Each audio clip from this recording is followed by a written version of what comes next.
Good morning. We are here with the wonderful Nick Shelton. How are you? I'm great. Awesome. I'm excited to have you. So, Nick is an international speaker, a TEDx speaker, social strategist, and thought leader for introverted career professionals, as well as the author of the best selling book, An Introvert's Guide to World Domination. He has been fine tuning the craft of effective high level social strategy for over 2 decades and has been featured in major news outlets, magazines, and over 100 podcasts. He is going to talk to us today about navigating the post pandemic power shift in the new hybrid workplace. So, thank you so much for being here, Nick, and I'm going to let you have the floor. Absolutely. Thank you for having me. And so, yeah, today I'd like to talk about that power shift in the new post-pandemic workplace and what that looks like. A lot of people don't think about the personality types. So there's a lot of personality differences. So, for example, pre-pandemic, the extroverts in general, the extroverts were dominating the workplace, and they're very comfortable doing their thing. And the introverts were kind of in the shadows, still getting stuff done, but not really living their full potential. And then when things shifted to the remote workplace, then all of a sudden, the light was shining on the introvert personalities because now you don't have to do all that socializing part. You can just be judged on your work quality and your production. And so a lot of the introverts really stepped into the light during the remote work era. So then what happened was with the when the pandemic ended and they started trying to bring people back, then you had this little tug of war because a lot of people that were shining at home, working from home and working remote, now were uh, they're trying to be forced back into this environment where they would suddenly, get a cap put on them, so to speak. So they wouldn't be able to shine as bright. And then the extroverts that were shining bright before, they weren't doing as well in the new remote environment. So they're like, yes, we need to get this back. We got to get back into the office to have it where it was before because, they were not as strong in the remote atmosphere. But the introverts aren't just going to give it up without a fight and say, oh yeah, let's just go back where I'm not shining. So they've created this attention. So, we want to try to balance that. And so a lot of companies did, and I've seen some examples where companies were open to, well, what's the hybrid model? What can we do here? And then some other companies were saying, no, we want everybody back. Everybody's coming back. And so that's kind of a losing game because the world is, now that we've got a taste of it, the world is going to be more of a hybrid model. And that's just how it's going to be. So people can fight it if they want, but in the end, they're going to lose out to their competitors who adapt that hybrid model. And the I understand it because a lot of people in the leadership management positions, they are the types that do well in those face-to-face scenarios. So naturally, they say, well, this is how I did it. And they still want to be able to, uh, lord over the room or whatever. And, I get that. And so they want it back because also if they're in middle management, let's say, and they're over a team, it's much easier to, show you're doing your job when the team is right there versus if the team is functioning and it doesn't seem to require you, then that also puts a little stress on it. So a lot of people want it to go back all the way to how it was, but that's just not going to happen. So I think a lot of people are not looking at how these personality types are really affected by this. People just go, well, they were here. Now they were working at home, and now we're just trying to get them back, or whatever the hybrid thing is, but they're not looking at the personality types, and that does make a difference in your workplace.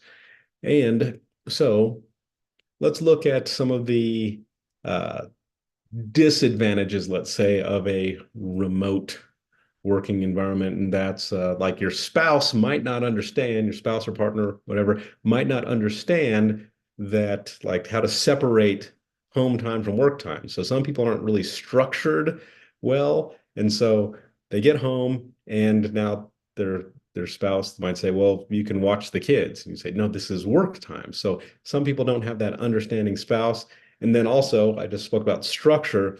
Some people aren't really good at structuring on their own to say, this is going to be my work time. And so they'll actually need to get out of the house to go somewhere to have that structure.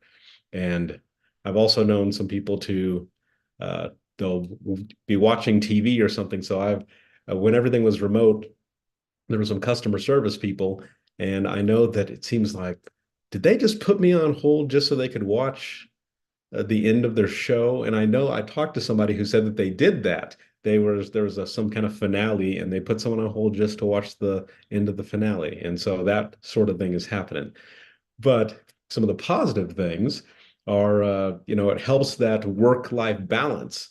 And so if you do need to get some work done, but then go to your kid's soccer practice or something, you can do that. And it'll help with your childcare costs. And you can also just get uh, your reviews from your work are based on your performance, and not just all your just your ability to be socially cool.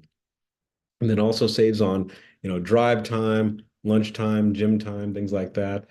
And also cuts down on non-productive water cooler talk. So there's not a lot of sitting around gossiping and all that. When it's time to do work, you can do your work. And plus, some things don't take all day, like the 8-hour day. So if you can get it done, then you can go on and do other things, go catch a movie or something, because you've got your work done for the day.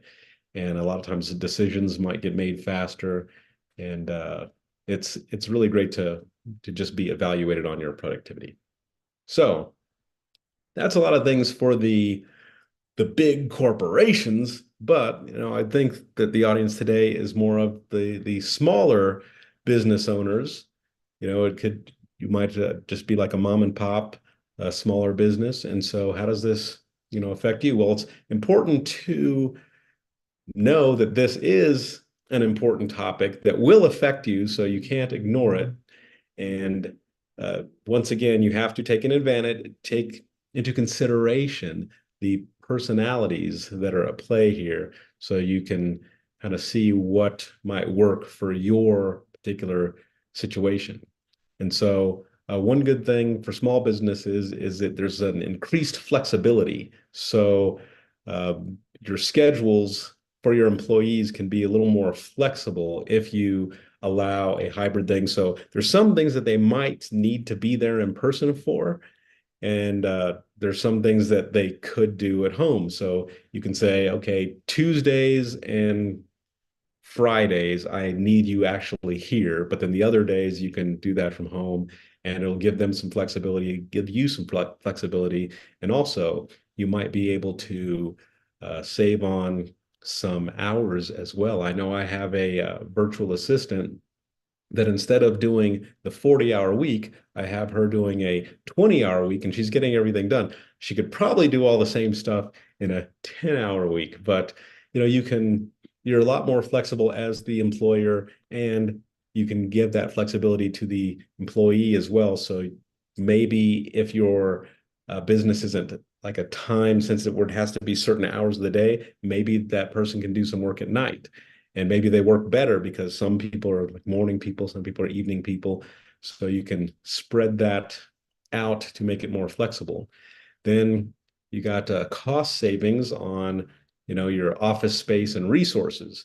So so for example, the copying machines pretty expensive. People are making copies and doing stuff a lot more than you would think, and they might be doing some personal stuff and that's not supposed to be doing. But if they're working from home, yeah, they're using their copying machine or their printer. And so it's not using your printer stuff. And yeah, the office space, you can, if you just have like a temporary desk area that they're using when they're in, and then they have a setup at home, that might be some cost savings to you.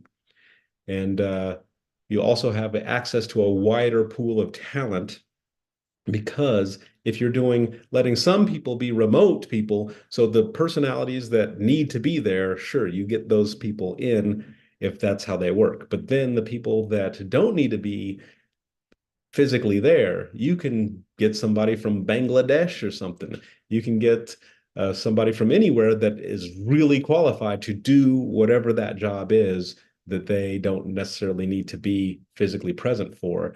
And a lot of times at a good cost savings as well. And let me add this, like I am an introvert, but I personally prefer to actually be physically in the office.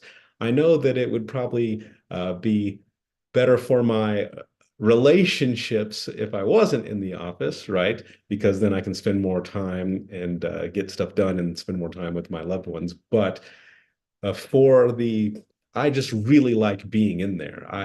I am sometimes shy, socially awkward, and introverted, but I really get a kick out of the face-to-face interactions myself. So that's another thing. Just because somebody's introverted doesn't mean that they want to work remotely. So you need to actually ask and see where people feel they fit the best. And maybe there's a combination because I would like more of a flex sort of thing, like maybe 3 days in and then 2 days at home, something like that. And then let's see some of the challenges for small businesses is like implementing the technology. So do you have a good setup? I know a lot of businesses do now have a much better setup of their equipment for this, but then when you have people working remote, do they have what they need? So you got to make sure that all your employees have the proper equipment and proper software that you guys can communicate seamlessly. And so there's a lot of stuff out there for that, but you just need to make sure that everyone has the good internet connection, the good microphones, cameras, whatever they're going to need to do their job, that they actually have that. So that's one of the things. And then the maintaining company culture and collaboration. That's a little more tough if you're not face to face, because you can control that if you're in the room together, but then if they're just popping up on a screen, you have to try to do a little bit more to keep that culture and collaboration. So the culture, reminding them this is what we do, this is our mission, and then the collaboration, if they're helping somebody out with something, it's not as easy if you're not in the same room. Sure, you can hand it off, and people do it all the time, but it's not as seamless as it would be if you're in the same room. So that's something to just pay attention to. And then the managing productivity and accountability.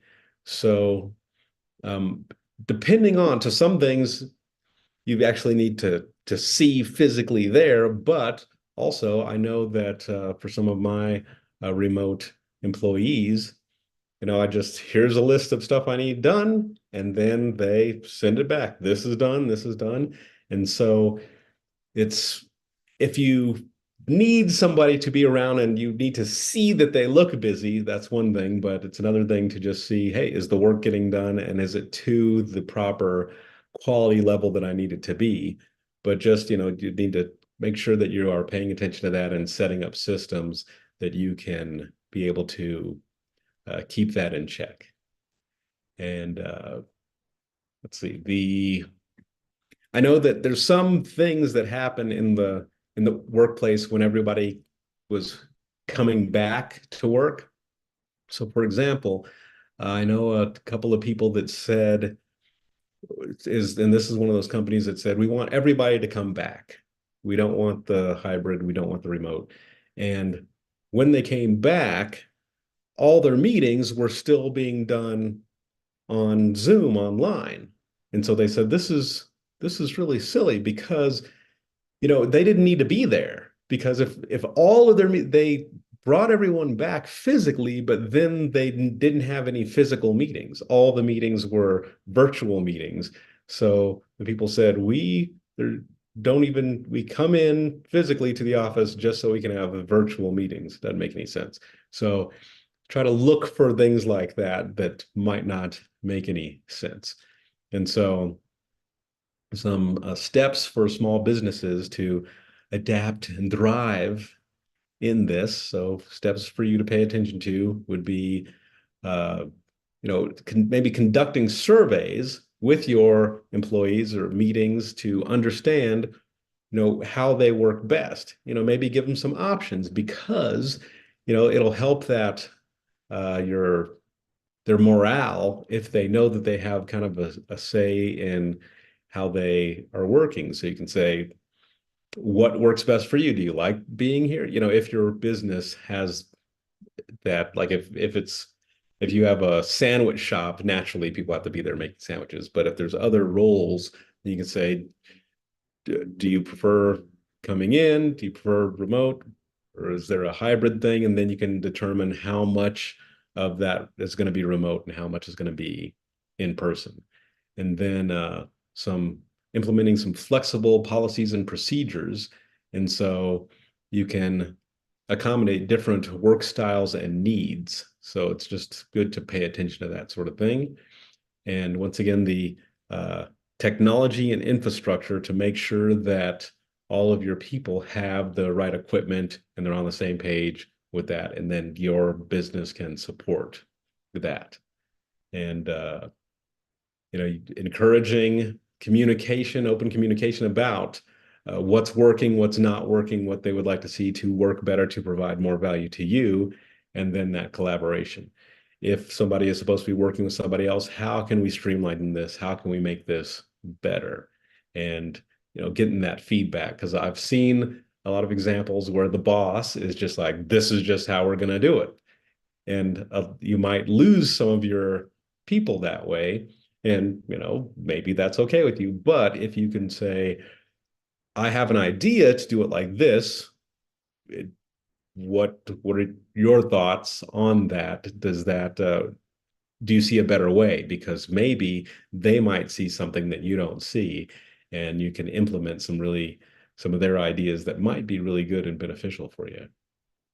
And then training and supporting the managers and employees. So you want to make sure that everyone's trained up on how to work efficiently in that environment. So the expectations for if you are going to be working remotely, or coming in, and then whatever semblance of a hybrid program you put in place, make sure that everyone's trained up and that they know what's expected of them in that environment would be also healthy. And then monitoring, adapting for feedback. So keeping an eye on how things are going and adjusting, because a lot of the bigger companies, they're really slow to adjust, and it's hard for them to monitor. They might put some stuff out, but it's not the same. Being a smaller company yourself, you can easily keep an eye on things and change as needed, and get that feedback, like I was saying earlier, from your people on how this is affecting them, and what you can do to make it better, so you can stay nimble and stay on top of it. And prioritizing health and well-being. And so this helps your employees and you, actually get the so-called work-life balance, where you can pay attention to, taking care of yourself physically, mentally, getting some sun on you, getting some exercise, and also getting the work done. And I think that really helps everybody in the long run. So basically, what I'm saying is there are a lot of there are different personality types. We got the extroverts who traditionally would like how everything was before. We got the introverts who seems like a lot of them are really pumped for a more remote uh, environment to work in, so they can showcase their skills. Then there's the one-offs like myself, who's an introvert, but I love being in the office as well. So actually the hybrid model works really well for me because I like being in there the face to face, but then I want it to be flexible enough that if I do have a soccer practice or something I need to get to, or if I do need to take care of something, I can do that. Or if I just feel like being at home that day. So if you can think about those personality types and adapt while you're implementing this hybrid workplace to your workplace, I think that you will have the advantage and you will really excel in this modern age. So definitely uh, definitely check that out. And you can reach out to me if you have further questions, comments, concerns. And also, there's a lot of things that are on these personality types and different things you can do that are in my book, An Introvert's Guide to World Domination, that you can also check out. So, Randy, do you have any questions about what I've presented so far? Well, it's great information, and I know there's been like a really tough transition between, being in the office where they were before versus having to be home through COVID or some other transition they might be in. And then afterwards, what does that look like in maintaining the culture? I know a lot of companies struggled with this, in order to maintain. Some were forcing their employees to come back to work. Some were allowing them to stay home or doing a hybrid, going back and forth, and figuring out what's going to work.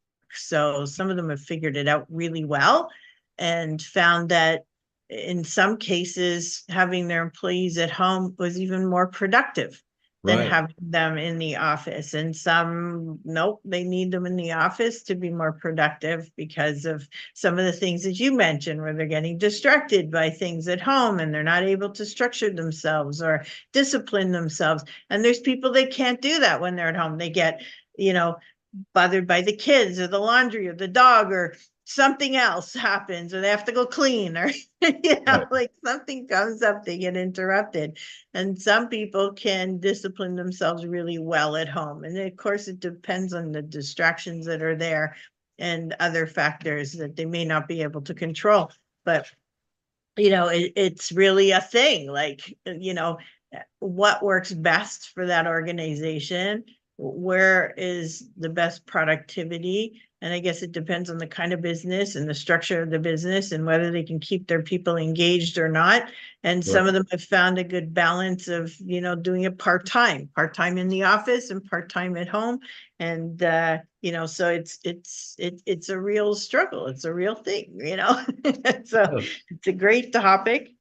And yeah, thank you for doing that. I know they're some of them are finding it, or some people find it hard to stay engaged, or maintain the culture there, but also missing the social aspect, right? Yes. Yes. I think it's So important. I yeah. I love that social aspect. I know that it's not necessarily always getting business done, but I like seeing the people and, saying, "How was your weekend?" and all that. I know that that isn't work, but it's part of the whole thing to me. Yeah, it's part of your experience and your enjoyment of office life or Yeah. work life. And everyone's different. Right. Everyone's different. We all have different needs, and so we have to find that place that fits our personality and our pleasure, our happiness, meter. And because at the end of the day, you still want to enjoy what you do every day, right? Yes. So yeah, we're looking to find, yeah, that best balance for how we can do that, as employers or as employees, what's going to work best. Exactly, exactly. Well, that was amazing. Thank you very much for all your incredible insight, and I hope Thank people you. will connect with you directly. Yep. And yeah, it's been a pleasure. Pleasure's mine. Thank you very much. I appreciate it.